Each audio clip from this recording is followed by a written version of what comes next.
Pasakojimas apie užkalbėjimus. Šiemet sirgo kiaulės paliaukiais. Atokaiminkai sako, duok rodų. Tai aš paėmiau, patryniau, aš kalbėjau.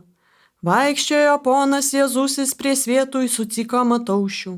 Mataušas sveikos keltuvos per jūs. Keltuvos sveikos, ale kiaulas paliaukiais negali. Paimk miežių saujų, į nuo mano vardo duoki, bus sveikos kiaulas. Možnai 3 kartus kalbėti.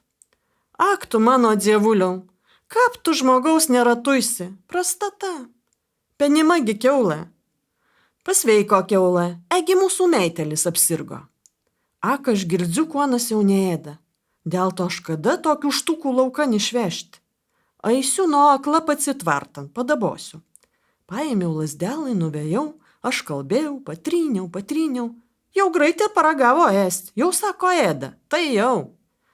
Tai mūsų tu jau buvai tvarti, klausė duktė.